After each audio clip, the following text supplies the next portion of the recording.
నేటి జీవనశైలిలో తప్పుడు ఆహార అలవాట్ల వల్ల చాలామంది అనేక ఆరోగ్యకర సమస్యలను ఎదుర్కొంటున్నారు. ఇందులో ప్రధానమైనది అధిక బరువు సమస్య. దీనిని సకాలంలో నియంత్రించకపోతే వివిధ రకాల ఆరోగ్య సమస్యలకు కలిగిస్తుంది. దీనికోసం ముందుగా డైట్లో మార్పు చేయాలి. అలాగే రోజువారీ చక్కెర, ఉప్పు విషయంలో జాగ్రత్తగా ఉండాలి. పంచదార, ఉప్పు ఆరోగ్యానికి మేలు, హాని రెండూ చేస్తాయి. వాటి గురించి వివరంగా తెలుసుకుందాం.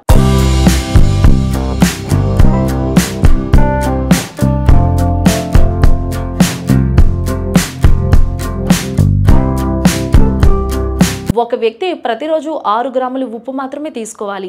సోడియం శరీరానికి చాలా ముఖ్యమైనది. కానీ శరీరంలో సోడియం పరిమాణం పెరగడం వల్ల ఉబ్బసం, ఛాతీలో మంట, ఎముకల వ్యాధి, అధిక రక్తపోటు సమస్యలు ఎదురవుతాయి. అలాగే శీతల పానీయాలు, ప్రాసెస్ చేసిన జ్యూసులు, కుకీలు, క్యాండీలు, కేక్లు వంటి జంక్ ఫుడ్లో ఉండే రిఫైన్డ్ షుగర్ ఆరోగ్యానికి చాలా ప్రమాదకరం. ఎక్కువ చక్కెరలను తినేవారు గుండె జబ్బులతో మరణించే ప్రమాదం ఎక్కువగా ఉంటుంది.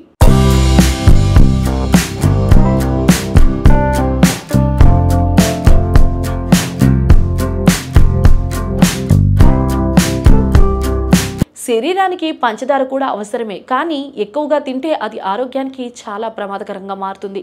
కాబట్టి చక్కెరను అతిగా తినవద్దు. ముఖ్యంగా ప్రాసెస్ చేసిన చక్కెర లేదా కృత్రిమ స్వీట్లను తినడం మానుకుంటే ఉత్తమం.